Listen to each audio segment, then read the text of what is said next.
We'll start with English. We'll start with English and then go to Telugu. That's okay. Firstly, I thank all the friends from Delhi media, both national and regional media. I thank all of you for joining us today in such large numbers. As was expressed by our floor leader in Rajya Sabha, Shri Suresh Reddy Garu, Congress Party, which has been talking and making a lot of tall claims with respect to being the savior of the Constitution, the vanguard of the Constitution. I wanted to give you a bit of backstory, a bit of history. Back in 1967, the first gentleman who won as an independent in Haryana Assembly, his name was Gayalal. He was the first person in India to have defected after winning as an independent MLA. He had defected to Congress Party within a few days after the election.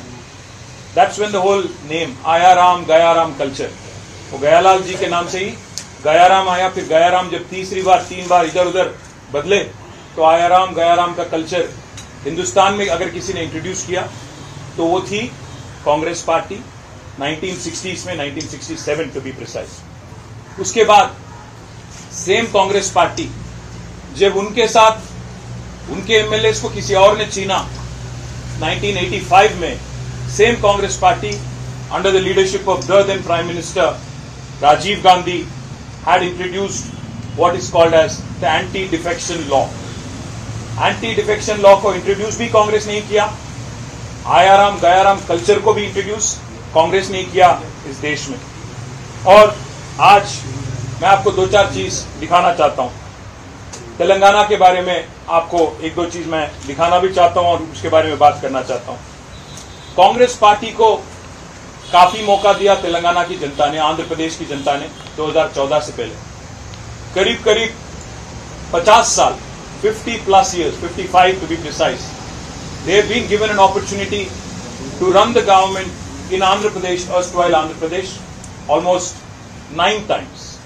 और बहुत मतलब नाइंसाफी के बाद, बहुत अन्याय के बाद, कांग्रेस पार्टी की गद्दारी के बाद तेलंगाना की जनता ने आंदोलन पथ लिया. अल्टीमेटली 2014 में तेलंगाना बनाना ही पड़ा कांग्रेस पार्टी को, तब जाके तेलंगाना बना. और पिछले 10 साल श्री के चंद्रशेखर राव जी के लीडरशिप में हमारी पार्टी ने तेलंगाना में सरकार चलाई. और जो हाल ही में इलेक्शन हुआ 2023 में नवंबर में, हमारी हार बहुत कम वोटों से, केवल 4 लाख वोटों की फर्क से हम हार गए और कांग्रेस सत्ता में आई. और कांग्रेस सत्ता में यूं ही नहीं आई, कांग्रेस ने ऐसे ऐसे वादा किया तेलंगाना की जनता को. मैं दिखाना चाहता हूं आपको. 6 गारंटी की बात की गई थी. 100 दिन में पूरे करेंगे 6 गारंटी राहुल जी के नाम पे. आज के जो मुख्यमंत्री हैं उनके दस्तखत के साथ, उनके सिग्नेचर के साथ, आज के जो डिप्टी चीफ मिनिस्टर है उनके सिग्नेचर के साथ, राहुल जी, सोनिया जी, मल्लिकार्जुन खड़गे जी के तस्वीरों के साथ वादा किया गया था कि 100 दिन में हर कोई एक वादा, जो 6 गारंटी अमल करेंगे. महालक्ष्मी, रैतु भरोसा, इंदिरम्मा मकान, चेयूता, गृह ज्योति, युवा विकासम. इसके तहत उन्होंने कहा कि हर गरीब मकान में 2,50,000 रुपया एक सालीना आपके पास हम देंगे. एक ईस्टमन कलर वाली जबरदस्त सिनेमा दिखाया कांग्रेस ने तेलंगाना की जनता को. और बहुत कुछ कहा उन्होंने, ना सिर्फ ये बल्कि बहुत कुछ कहा. वादा किया तेलंगाना की युवाओं से कि आपको 2 लाख नौकरियां मिलेंगी पहले ही साल में. स्वयं राहुल गांधी आए हैदराबाद, वहां की युवा से मिले, उनको आश्वासन दिया कि 2 लाख रोजगार, 2 lakh government employment recruitment will be completed with in the first year after the formation of Congress government. उन्होंने ये भी वादा किया कि एक जॉब कैलेंडर रिलीज करेंगे, डेट के सहित आपको हम जॉब कैलेंडर देंगे और 1 साल में 2 लाख गवर्नमेंट रिक्रूटमेंट कंप्लीट करेंगे. वादा तो यह भी किया गया था, जैसे ही कांग्रेस आती है पहले ही दिन जो खेती के लोन होते हैं, क्रॉप लोन, 2 लाख तक का पूरा with 1 pen stroke on December 9, 2023 हम क्रॉप लोन भी वेव कर देंगे। साथ ही साथ बहुत कुछ कहा गया, बस मैं ये 2-4 चीज आपके जहन में लाना चाहता हूं। 420, एक नहीं दो नहीं, 420 वादे किए गए कांग्रेस की तरफ से तेलंगाना जनता को। आज 7 महीने पूरे हो गए कांग्रेस की हुकूमत बनके तेलंगाना में, एक भी वादा आज तक पूरा नहीं हुआ, एक भी वादा आज तक पूरा नहीं हुआ। 6 गारंटी तो गायब हो गए, 6 गारंटी तो गायब हो गए। अभी क्या हो रहा है तेलंगाना में, मैं आपको ये बताना चाहता हूं। 6 गारंटी भूल गई कांग्रेस, पर 6 हमारे एमएलए ले गई, 6 हमारी एमएलसी ले गई और एक राज्यसभा एमपी को भी ले गई। हमें इस बात से कोई खेद नहीं, बड़ा अजीब सा लगता है, अजीब सा लगता है जो आदमी आज अपने आप को संविधान के रक्षक मानते हैं, जो आदमी अपने आप को संविधान के प्रतीक मानते हैं, वो जब संविधान को बेरहमी से एक्सप्लॉइट करते हैं और इसकी बेइज्जती करते हैं, तो इस बात को दिल्ली में बताना हर किसी को, इस देश की हर युवा को, इस देश के हर शख्स को बताना हमारी जिम्मेदारी है। इसीलिए हम आज दिल्ली आ गए। भाइयों, मैं याद दिलाना चाहता हूं आपको, बार बार कांग्रेस कहती है कि बीजेपी की पॉलिटिक्स जो है इमोरल है। जब भी कोई एमएलए डिफेक्ट करता है कांग्रेस से बीजेपी में, तो कांग्रेस बार बार कहती है कि बीजेपी इमोरल पॉलिटिक्स प्ले करती है और एक गलत है। मैं आपको उदाहरण देता हूं, एग्जाम्पल देता हूं।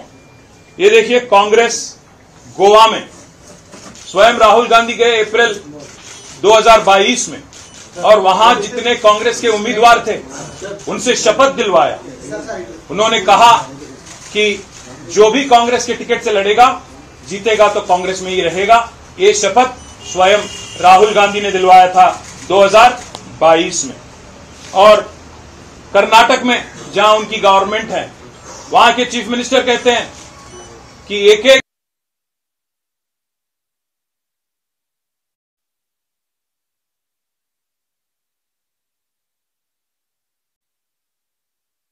एक एमएलए को खरीदने की कोशिश चल रही है। बाला साहेब तोरट जो कांग्रेस के चीफ हैं महाराष्ट्र के, वो कहते हैं कि साम दान भेद दंड, ये चारों चीज की प्रयोग हो रहा है महाराष्ट्र में, जहां कांग्रेस एमएलए को लेने की कोशिश कर रही है बीजेपी और शिवसेना, एकनाथ शिंदे वाली पार्टी। ये बाला साहेब तोरट का कहना है।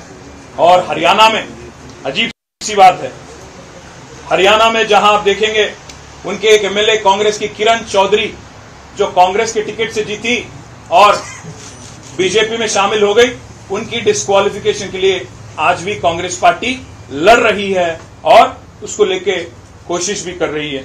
और सबसे अहम बात मैं आपसे कहना चाहता हूं, आज कांग्रेस पार्टी स्वयं मणिपुर में जब उनके एमएलए मणिपुर में डिफेक्ट कर गए, एक आदमी थे एमएलए श्याम कुमार, जिन्होंने जीते तो वो कांग्रेस में थे, बदल गए बीजेपी में, और उसको लेके कांग्रेस ने काफी लड़ाई की और अल्टीमेटली स्पीकर ने यह तय किया कि जो भी अगर डिफेक्शन होता है, ये बहुत इंपॉर्टेंट लैंडमार्क जजमेंट है।